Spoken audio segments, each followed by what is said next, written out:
ఏలూరు జిల్లా జగ్గారెడ్డిగూడెం సొసైటీ త్రిసభ్య కమిటీ ప్రమాణ స్వీకార కార్యక్రమంలో ఎమ్మెల్యే సొంగ రోషన్ కుమార్ ముఖ్య అతిథిగా హాజరయ్యారు. ముందుగా సొసైటీ త్రిసభ్య కమిటీలో అధ్యక్షుడిగా టీడీపీ నుంచి chairman Manikala Nageswararao, director Ambedkar, BJP నుంచి కొంచాడ దుర్గప్రసాద్ డైరెక్టర్గా నియమితులయ్యారు. ఎన్నిక కాబడిన వారందరితో చింతలపూడి శాసనసభ్యులు ప్రమాణ స్వీకారం చేయించారు.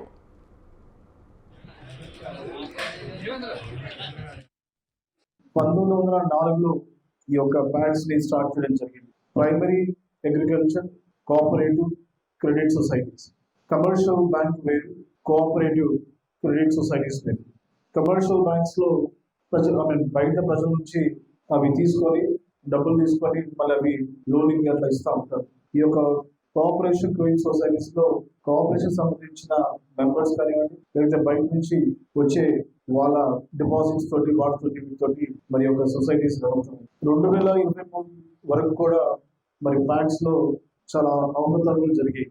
ఎందుకంటే అప్పటిదాకా కూడా ప్రతి ఒక్క ట్రాన్సాక్షన్ ఏదైతే రైతులకి లేకపోతే సొసైటీకి జరిగేదో అవన్నీ కూడా పేపర్ మీద ఉన్నాయి, లేదంటే ఏదో మాట ఇచ్చి అట్లాగా ట్రాన్సాక్షన్ చేసేవాళ్ళు. సో దానివల్ల ఏంటంటే అసలు సొసైటీలో ఎటువంటి ట్రాన్సాక్షన్స్ జరుగుతున్నాయి, సొసైటీస్ లో మరి రైతులకి అలాగే. కాకినాడ జిల్లా కీర్లంపూడి మండలం రాజపాలెం నుంచి రామవరం వరకు ఉన్న రహదారిని తక్షణమే వేయాలంటూ మాజీ మంత్రి జగ్గంపేట నియోజకవర్గ వైసీపీ ఇన్ఛార్జు తోటా నరసింహం అన్నారు. రాష్ట్ర యువజన విభాగ ప్రధాన కార్యదర్శి తోటా ఆధ్వర్యంలో నిరసన వ్యక్తం చేశారు. రహదారిపై వరి నాట్లు వేసి నిరసన తెలిపారు. చెరువులను తలపించేలా రోడ్డు ఉన్న స్థానిక ఎమ్మెల్యే జ్యోతుల నెహ్రూ పట్టించుకోవడంతో ఆంతర్యం ఏంటో చెప్పాలని డిమాండ్ చేశారు.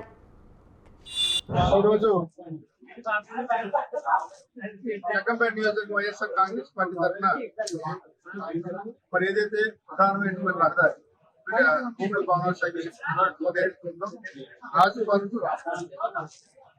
దాదాపుగా 15 కిలోమీటర్లు ఉన్నటువంటి రోడ్డు సుమారు 7-8 గ్రామాల మీద జరిగినటువంటిది. అందులో రాజపాలెం, వీరవరం, మరి రామచంద్రపురం, తామరాడ, పాలెం, సౌరాయిపేట, కోనేడ, మరి రామవరం జాతీయ రహదారి. మరి రోడ్డు గత 5-6 సంవత్సరాలుగా చాలా అస్తవ్యస్తంగా సంవత్సరాలుగా కానీ గతంలో శంకుస్థాపన చేయడం జరిగింది తప్ప దీని మీద ఎక్కడ కూడా పెట్టలేదు.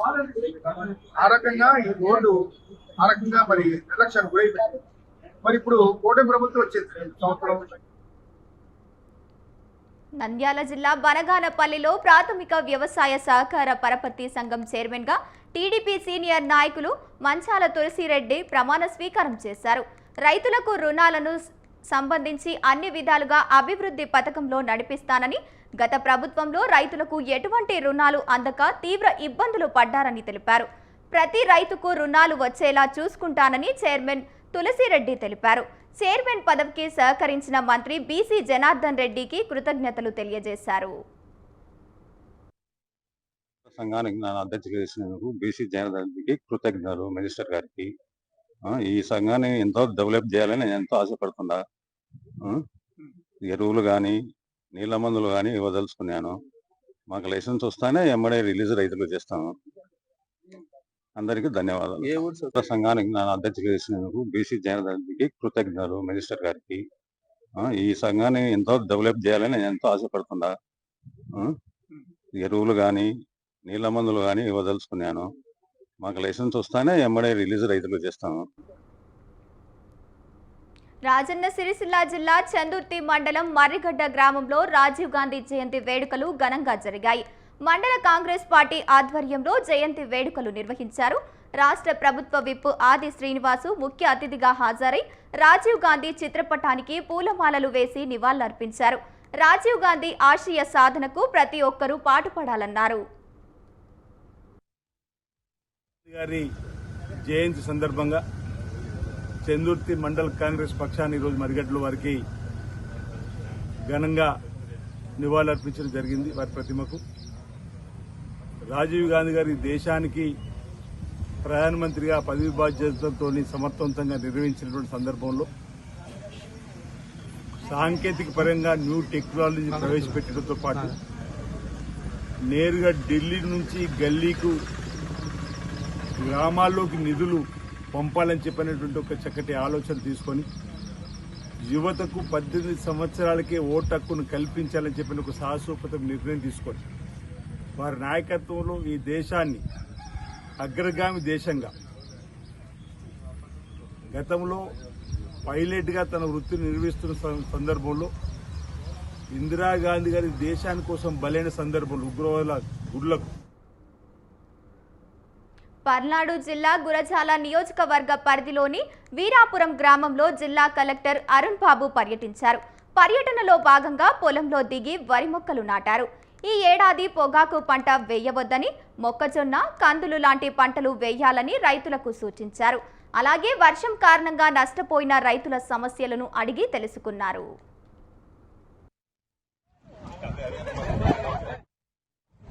దూరాల మండలం దూరం ప్రాంతంలో వరి పొలాన్ని అగ్రికల్చర్ అధికారులు ఆర్డీ గారితో వీళ్ళు విజిట్ చేయడం జరిగింది. ఇక్కడ వచ్చినప్పుడు ఇక్కడ పనిచేస్తున్నటువంటి వర్కర్స్ వీళ్ళు ఎక్కడెక్కడ దూర ప్రాంతాల నుంచి వచ్చి కష్టపడి పనిచేస్తూ ఉన్నారు. వాళ్ళతో మాట్లాడడం జరిగింది. అంటే మనకి ఈ సంవత్సరం మంచి శుభసూచకం ఏంటంటే మంచిగా వర్షాలు పడుతున్నాయి, సాగర్ నిండా వాటర్ ఉంటుంది. సో మన లాస్ట్ ఇయర్కి ఈ టైంకి పోల్చుకుంటే ఈ గ్రౌండ్ వాటర్ కూడా 2 మీటర్స్ మనకి పెరిగింది.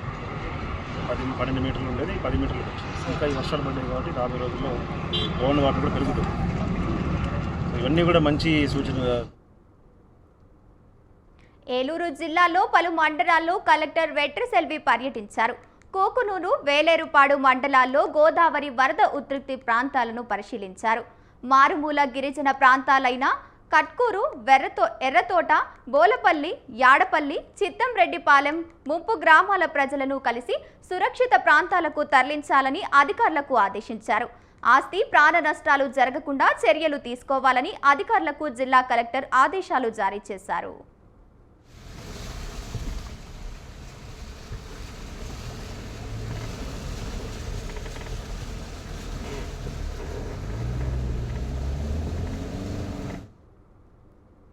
పోస్టు ఆధారిత పరిశ్రమల రాకతో రామాయపట్నం పరిసర ప్రాంతాల్లో రూపురేఖలు పూర్తిగా మారిపోతాయని, అందులో భాగంగానే భూములిచ్చిన రైతుల కుటుంబాలకు అండగా ఉంటూ స్థానిక యువత ఉద్యోగాల కల్పనకు ప్రభుత్వం కృషి చేస్తోందని జిల్లా కలెక్టర్ ఆనంద్ అన్నారు. నెల్లూరు జిల్లా గుండ్లూరు మండలం చేవూరు గ్రామంలో ఇండోసోలు సోలారు పరిశ్రమల్లో స్థానిక యువతకు ఉద్యోగ నియామక పత్రాలు పంపిణీ కార్యక్రమం ఘనంగా నిర్వహించారు. మనం AP SSDC skill development corporation ద్వారా కొన్ని స్కిల్లింగ్ ప్రోగ్రామ్ టేకప్ చేయాలని అనుకున్నాము. అదే కాకుండా ఈ రోజు ఇప్పుడు చెవూరులో కొంతవరకు ల్యాండ్ పోయిన వాళ్ళు సుమారు ఒక 68 మందికి ఈ రోజు కంపెనీలో జాయినింగ్ లెటర్స్ ఇవ్వడం జరుగుతుంది. అదే కాకుండా రావూరులో కూడా ఒక సుమారుగా ఒక 50 పైన మంది ఈ రోజు వాళ్ళు రెస్యూమేస్ అన్ని కూడా ఇస్తున్నాము. ఇది కూడా సో రాబోయిన ప్రతి నెల కూడా ఇట్లాంటివి 50 మందికో 100 మందికో ఇలాంటి ట్రైనింగ్ కమ్ జాయినింగ్స్ కంపెనీస్లో జాయిన్ అయినట్టు ఖచ్చితంగా కార్యక్రమాలు చేసుకుంటాము. I request honourable MLA also వీలైన వరకు ప్రతి నెలలో కూడా ఈ యొక్క ప్రోగ్రామ్ ఈ లోకల్ లెవెల్లో వీలైన వరకు రావూరులో కానీ చేవూరులో కానీ చేసినట్లయితే మన యువతలు కూడా ఈ విధంగా ఎంప్లాయ్మెంట్ చేయడానికి ఉంటుంది. ఆల్రెడీ వరంగల్ జిల్లా కానాపురం మండలం మంగళవారిపేటలో గ్రామంలో యూరియా కొరతతో రైతులు తీవ్ర ఇబ్బందులు పడుతున్నారు. సాగు పనులు మానుకొని ఎరువుల కోసం పడిగాపులు కాస్తున్నారు. యూరియా బస్తాలు దొరకడం లేదంటూ ఆవేదన వ్యక్తం చేస్తున్నారు. దీంతో జాతీయ రహదారిపై బైఠాయించి ధర్నాకు దిగారు. దాదాపు 2 కిలోమీటర్ల మేర ట్రాఫిక్ స్తంభించింది. విషయం తెలుసుకున్న మాజీ ఎమ్మెల్యే పెద్ది సుదర్శన్ రెడ్డి రైతులకు మద్దతుగా నిలిచారు. యూరియా కావాలని రైతులు క్యూలను నిలబడితే నానో యూరియా అంటగడతా ఉన్నారు. ఒకటి కొంటే ఒకటి ఇష్టం అనేటువంటి పద్ధతిలో ఖచ్చితంగా 2 బస్తాల యూరియా టోకెన్ ఇస్తే నానో యూరియా అంటగడతా ఉన్నారు. ఇలా 225 రూపాయలు వసూలు చేస్తా ఉన్నారు ప్రభుత్వం. ఇలా దాని విలువ ప్రైవేట్ మార్కెట్ లో 150కి మించి లేదు. నానో యూరియా వాడడం పైన ఈ రాష్ట్ర ప్రభుత్వం ఎప్పుడైనా ప్రత్యేకమైనటువంటి రైతులకు శిక్షణ ఇచ్చిందా, అవగాహన కల్పించిందా? అసలు నానో యూరియా పంట ప్రారంభ దశలో, నార్ల దశలో, నాట్ల దశలో మరి నానో యూరియా వాడచ్చా, అది శాస్త్రీయమైనా కాదనేటువంటి పరిజ్ఞానం కూడా లేనటువంటి దున్నపోతులు ఇలా తెలంగాణలో ఉన్న కాంగ్రెస్ పార్టీ ప్రజాప్రతినిధులు. ఎందుకంటే అది పంట చివరి కాలంలో వాడచ్చు అని చెప్పి కేంద్ర ప్రభుత్వం చెప్తుంది. పొలం పనులను వదిలేసి ఉదయం నుంచి ఎరువుల కోసం పడిగాపులు కాస్తున్నామని, కాంగ్రెస్ ప్రభుత్వం రైతులకు సరిపడా ఎరువులు ఇవ్వడం లేదంటూ, తమ గోడును ఎవరు పట్టించుకోవడం లేదంటూ రైతులు ఆవేదన వ్యక్తం చేస్తున్నారు.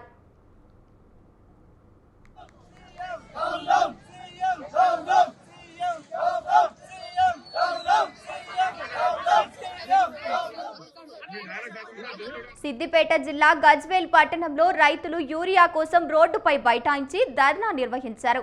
ఈ సందర్భంగా వారు మాట్లాడుతూ, గత 4-5 రోజుల నుంచి యూరియా కోసం పొలం పనులను వదిలేసి గజ్వేల్లోని ప్రాథమిక వ్యవసాయ సహకార సంఘం వద్ద ఎరువుల కేంద్రం వద్దకు తిరుగుతూ ఇబ్బందులు పడుతున్నామని అన్నారు. ప్రభుత్వం సరిపడా ఎరువులను ఇవ్వడం లేదని మండిపడ్డారు.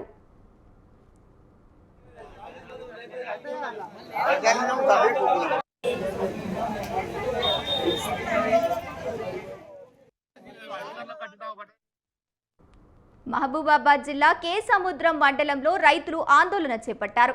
నారాయణపురం రైతులకు పట్టాపాసు పుస్తకాలు ఇవ్వాలంటూ కలెక్టరేట్ ముందు రాస్తారోకో నిర్వహించారు. దీంతో ఇరువైపులా వాహనాలు నిలిచిపోయాయి.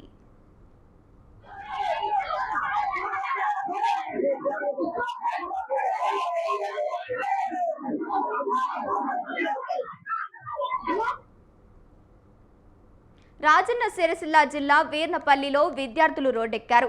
మండల కేంద్రంలో బస్సు సౌకర్యం లేక తీవ్ర ఇబ్బందులు ఎదుర్కొంటున్నామని తెలిపారు. బస్సులు లేక స్కూల్లో క్లాసులు మిస్ అవుతున్నామని ఆవేదన వ్యక్తం చేశారు.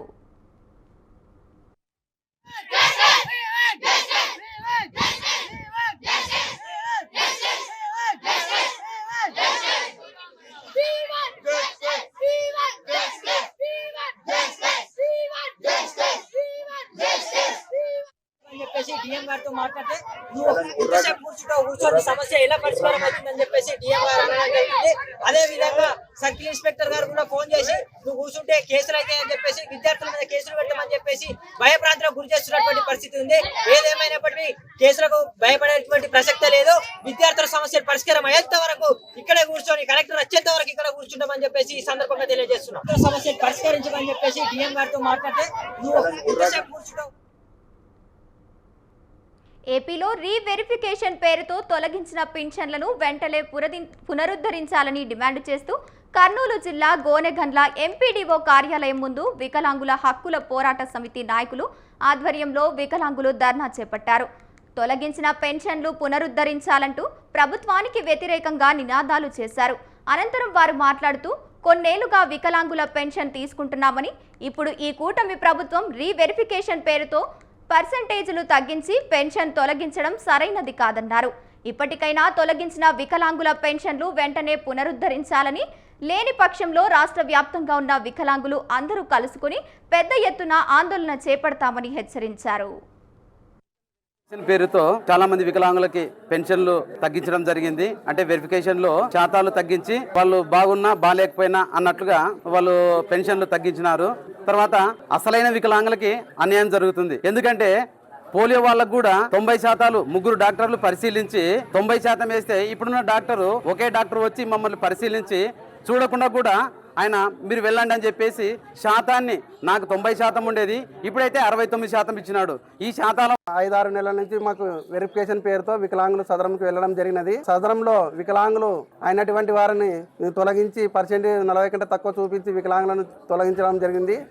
గత ప్రభుత్వ హయాంలో డమ్మీ వికలాంగులు ఉన్నారని వివిధ సంఘాల నాయకులు తెలవడంతో ప్రభుత్వంకి కూటమి ప్రభుత్వం ఈ చర్య తీసుకునింది. కావున మంచిదే. వికలాంగులు కాకపోయినా వికలాంగుల పెన్షన్ తీసుకున్న వారిని తొలగించడం మాకు సంతోషమే. కాకపోతే నిజమైన వికలాంగులను పర్సెంటేజ్ తక్కువ చూపించు 40 కంటే వాళ్ళని నిర్దాక్షిణంగా తొలగించారు. ఇలాంటి వాళ్ళు ఏ పనులు చేసుకుంటారు? వాళ్ళకి ఉన్నదే ఆధారం ఒక పెన్షన్ తప్ప. కాబట్టి ప్రభుత్వం మరి వీళ్ళకు రీవెరిఫికేషన్ చేస్తూ యథావిధిగా మరి పెన్షన్లు కొనసాగేటట్ల ఈ ప్రభుత్వాన్ని మేము కోరుతున్నాము. కాకపోతే రాష్ట్ర వ్యాప్తంగా తొలగించిన వికలాంగుల పింఛన్లను తిరిగి పునరుద్ధరించాలని అనంతపురం జిల్లా గుంతకల్లు మున్సిపల్ ఆఫీసు ముందు వికలాంగులు ధర్నా నిర్వహించారు. వికలాంగుల పింఛన్లను అనర్హులుగా పేర్కొంటూ నోటీసులు ఇవ్వడం సరైనది కాదని మండిపడ్డారు. పింఛన్లు పొందుతున్న వికలాంగులకు నోటీసులు ఇచ్చిన విధానం సిగ్గుచేటని, పింఛన్లు పునరుద్ధరించాలని ఆవేదన వ్యక్తం చేశారు.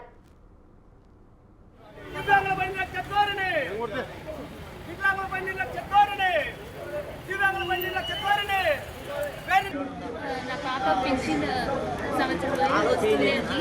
పెన్షన్ నా పాప ఈ పరిస్థితి పుట్టినప్పటి నుంచి పాప అయింది.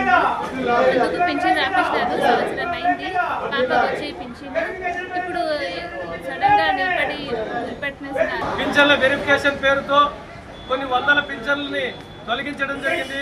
కేవలం పుస్తకాల పట్టణంలోనే కొన్ని వందల పింఛన్లు తొలగించడం జరిగింది. మరి వికలాంగులు అదేవిధంగా ఎంతో మంది ఉన్నారు. మరి వారందరూ కూడా ఈరోజు వికలాంగుల పింఛన్ తీసేస్తున్నామని చెప్పేసి నోటీసులు కూడా ఇవ్వడం జరిగింది. మరి ఇక్కడికి వచ్చేసి మున్సిపల్ ఆఫీస్ కూడా అర్జీ ఇవ్వండి అని చెప్పేసి మరి ఒక నోటీసులో ఉంది. మరి మున్సిపల్ ఆఫీస్ కాడికి వచ్చి అర్జీలు ఇస్తామని చెప్తే కూడా కనీసం మున్సిపల్ ఆఫీస్ సిబ్బంది కానీ సచివాలయం సిబ్బంది కానీ ఒక్కరు కూడా ఇక్కడ లేకోకుండా మరి అక్కడ ఉన్నటువంటి అల్లూరు జిల్లా చింతగూరులోని కూనవరం గ్రామంలో నాయి బ్రాహ్మణులు సీఎం చంద్రబాబు, పవన్ కళ్యాణ్ స్థానిక ఎమ్మెల్యే శిరీషాదేవి ఫోటోలకు పాలాభిషేకం చేశారు. తమకు ఉచితంగా 200 యూనిట్ల కరెంటు ఇవ్వడం పట్ల హర్షం వ్యక్తం చేశారు. ఈ కార్యక్రమంలో నాయి బ్రాహ్మణులు పాల్గొన్నారు. చాలా సంతోషదాయకరం. అలాగే డిస్ట్రిక్ట్ కార్పొరేషన్ తరఫున రుణాల మంజూరు చేస్తున్న హామీ ఇచ్చారు. మరి అవి కూడా మాకు మంజూరు చేయాలని చెప్పేసి మేము లోకేష్ గారు ముఖ్యమంత్రి కుటుంబయ్య అందరినీ కూడా వేడుకుంటున్నాం. కూటమి ప్రభుత్వం ఏర్పడిన తర్వాత ప్రతి ఒక్కరికి సంక్షేమ పథకాలు మంచిగా ఉంటున్నాయి. కడప జిల్లా బద్వేలులో 50 పడకల సామాజిక ఆరోగ్య కేంద్రంలో సమస్యలు వెంటాడుతున్నాయి. డాక్టర్ల కొరతతో పేషెంట్స్ తీవ్ర ఇబ్బందులు పడుతున్నారు. అందుబాటులో 12 మంది డాక్టర్లు ఉండగా విధులకు మాత్రం 7 మంది వస్తున్నారని చెబుతున్నారు. ఇంత జరిగినా నిమ్మకు నీరెత్తినట్లుగా వ్యవహరిస్తున్నారని అధికారులు అంటున్నారు. కాంపౌండ్ వాల్ లేదండి, లేకపోవడం వల్ల తెలియకుండానే చుట్టుపక్కల ఉన్న మున్సిపాలిటీ ప్లేస్లో ఉన్నంత వాటర్ అంతా అక్యుములేట్ అవ్వడము, ఆ వాటరీగా ఉండడం వల్ల ఎక్కువ చెట్లు కూడా వస్తున్నాయండి. దీనికి ఆల్రెడీ మేము ఇంతకుముందు కూడా మొత్తం క్లీన్ చేయించాము. మళ్ళీ ఒకసారి మా సుపీరియర్ ఆఫీసర్ని కనుక్కొని దానికి సంబంధించిన నిధులు తీసుకొని క్లీన్ చేపిస్తామండి. అదేవిధంగా మన మున్సిపల్ కమిషనర్ సార్ యొక్క సహాయం కూడా తీసుకుని ఇంతకుముందు క్లీన్ చేయించాము. మళ్ళీ సార్ కూడా ఒకసారి ఇన్ఫార్మ్ చేసి వాళ్ళ సహాయంతో కూడా మళ్ళీ మొత్తం చుట్టుపక్కల అంతా క్లీన్ చేపిస్తామండి. స్టేట్లో ఒక 5 హాస్పిటల్లో బద్వేలు కూడా సెలెక్ట్ చేశారండి. అప్పుడు ఎంతమంది డాక్టర్లు ఉన్నారు, ఎంత వసతులు ఉన్నాయని మనకు ఒక ఇన్ఫర్మేషన్ అడిగారు. మనం దాని తగ్గట్టుగా వాళ్ళకి పంపించామండి. ఫర్దర్ అప్డేట్ అయితే మనం ఇంకా ఇంతవరకు ఏం రాలేదండి. మన వరకు పంపించాము సార్. ఒకవేళ డిస్ట్రిక్ట్ కార్పొరేషన్ మనకున్న స్థలం సరిపోతుందా సార్? మన చుట్టుపక్కల మున్సిపల్ సారాలది ప్లేస్. ప్రపంచ దోమల దినోత్సవం సందర్భంగా దోమలను నియంత్రించినప్పుడే సంపూర్ణ ఆరోగ్యమని సబ్ యూనిట్ అధికారి నరసింహారెడ్డి అన్నారు. బద్వేలు పట్టణంలోని డాక్టర్ బిఆర్ అంబేద్కర్ గురుకులంలో ప్రపంచ దోమల దినోత్సవం కార్యక్రమాన్ని నిర్వహించారు. అనంతరం విద్యార్థులతో ర్యాలీ నిర్వహించారు. దోమల నివారణ ప్రపంచ దోమల దినోత్సవంగా జరుపుకోవడం జరుగుతుంది. ప్రపంచంలో అన్ని దేశాల్లో కూడా దోమలు అనేటువంటివి అనేక వ్యాధులను కలిగిస్తూ దానివల్ల అనేక లక్షల మంది చనిపోవడం జరుగుతుంది. కాబట్టి ఆ ఉద్దేశంతో ప్రజలకు అవగాహన కలిగించాలనేటువంటి ప్రధాన ధ్యేయంతోనూ మరియు పాఠశాలలో విద్యార్థులకు అవగాహన కలిగించినట్లయితే భవిష్యత్తులో దోమల వల్ల వచ్చేటువంటి మలేరియా మరియు డెంగ్యూ, చికెన్ గున్యా, మెదడు వ్యాధి వంటి వ్యాధులను నివారించాలనేటువంటి ప్రధాన ధ్యేయం. ఆ ధ్యేయంతో ఈరోజు కూడా మన పాఠశాలలో ప్రపంచ మలేరియా దినోత్సవ సందర్భంగా ఆ రోజు రొనాల్డ్ రాస్ సికింద్రాబాద్లో కనిపెట్టినటువంటి ఈ ప్లాస్మోడియం అనేటువంటి క్రిమి ద్వారా మనకు దోమలు వ్యాప్తి చేస్తున్నాయి. మలేరియా అనేటువంటి దాని ఉద్దేశంతో ఈరోజు ఈ కార్యక్రమాన్ని చేపట్టడం జరిగింది. దీనివల్ల విద్యార్థుల్లో అవగాహన కలిగి. విజయనగరం జిల్లాలో డోలిమోత తప్పడం లేదు. బొబ్బిలిలో గిరిజన గ్రామాలకు సరైన రోడ్డు సదుపాయం లేక గిరిజనులు తీవ్ర ఇబ్బందులు పడుతున్నారు. గోపాలరాయుడుపేటలో పంచాయతీలోని కొత్తపట్ట వలసకు చెందిన గిరిజన మహిళ గౌరమ్మకు పురిటి నొప్పులు రావడంతో డోలిమోతలో బొబ్బిలి ప్రభుత్వ ఆసుపత్రికి తరలించారు. గిరిజన గ్రామాలకు రోడ్లు వేయాలని వారు కోరుతున్నారు.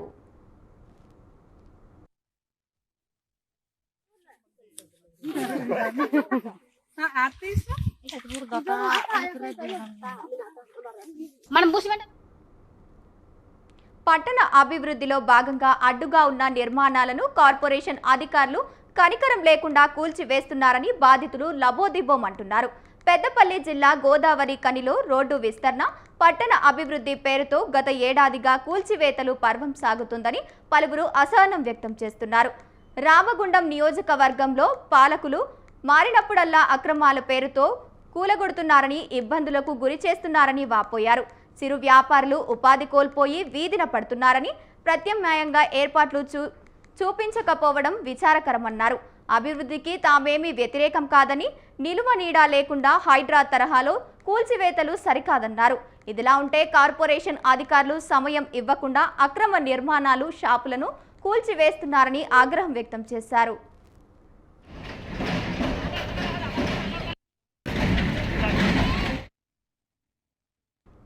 పచ్చదనంతో ఎప్పుడూ పాడి పంటలతో ఉండే తూర్పు గోదావరి జిల్లా నల్లజర్ల మండలం గంటవారిగూడెంలో రేవ్ పార్టీ ఒక్కసారిగా కలకలం సృష్టించింది. పుట్టినరోజు సందర్భంగా గంటవారిగూడెంలో యువతలో అశ్లీల నృత్యాలు జరుగుతున్నాయని సమాచారం మేరకు కొవ్వూరు డీఎస్పీ దేవకుమారు ఆదేశాల మేరకు నల్లజర్ల సిఐ బాలశౌరి దేవరపల్లి సిఐ నాయకు తమ సిబ్బందితో దాడి చేశారు. దీంతో 25 మంది పురుషులు, 3 మహిళలను అరెస్టు చేశారు. వెస్టర్న్ మోజులో పడి యువత పక్కదారి పడి ఇటువంటి సంఘటనలకు పాల్పడితే కఠిన చర్యలు తీసుకుంటామని ఎస్పీ నరసింహకిషోర్ తెలిపారు.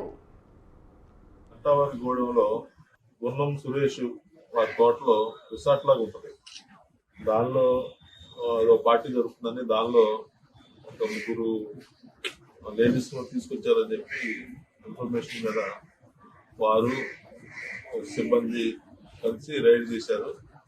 వెళ్ళే టైంకి అక్కడ మొత్తం 25 మంది వరకు మగవారు ఉన్నారు. అదేవిధంగా 3 స్త్రీలు ఉన్నారు. అనకాపల్లి జిల్లా చోడవరం మండలంలో తిమ్మన్నపాలెం గ్రామంలో 5 ఇళ్లలోకి చోరీ చేసిన నిందితుడిని చోడవరం పోలీసులు పట్టుకున్నారు. 5 ఇళ్లలో చోరీకి పాల్పడిన విష్ణుమూర్తిని చాకచక్యంగా పోలీసులు గుర్తించారు. ఇంటి దొంగను వారం రోజుల్లోనే పట్టుకున్న చోడవరం పోలీసులను డీఎస్పీ శ్రావణి అభినందించారు. ఈ నిందితుడు ఊర్లోనే ఉంటూ ఇంట్లో ఉన్న వాళ్ళు పొలం పనులకు వెళ్లేటప్పుడు ఇంట్లోకి దూరి పలు దొంగతనాలకు పాల్పడుతున్నారని డీఎస్పీ శ్రావణి తెలిపారు.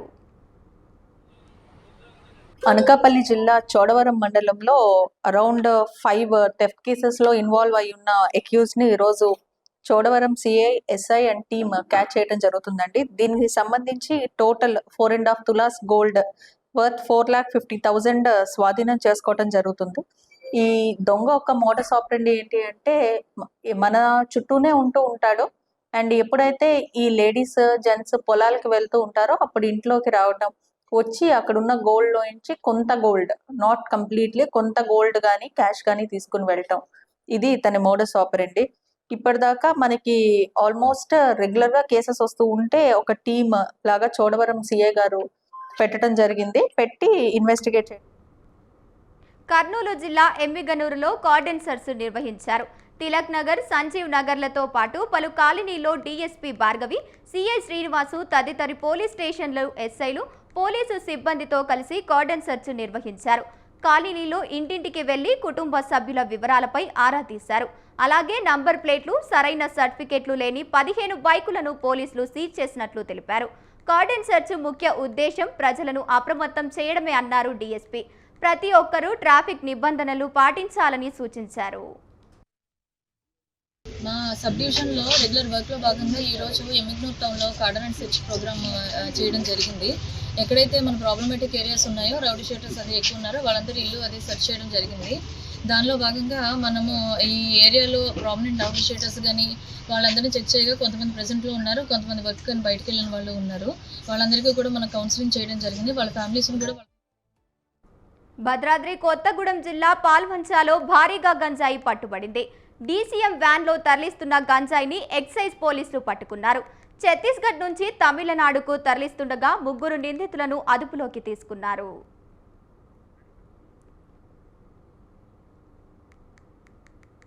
తూర్పుగోదావరి జిల్లా గోకవరంలో బురద కష్టాలు స్థానికులను ఇబ్బందులు పెడుతున్నాయి. వర్షం తగ్గినా రోడ్లపై బురద మాత్రం తగ్గడం లేదు. గోకవరం పంచాయతీ సాయి ప్రియాంక కాలనీ వాసులు కష్టాలు మారుమూలంగా లేవు. 10 ఏళ్లుగా రోడ్డు మరమ్మతులు నోచుకోకపోవడంతో కాలనీ వాసులు తిప్పలు తప్పడం లేదు. గోకవరం మండల కేంద్రంలో ఇప్పటికే డిప్యూటీ సీఎం పవన్ కళ్యాణ్ నిధులు కేటాయింపులో రోడ్లన్నీ పూర్తి అయిపోయినా ఈ రోడ్డుకు మాత్రం మోక్షం కలగడం లేదంటూ స్థానికులు ఆగ్రహం వ్యక్తం చేశారు.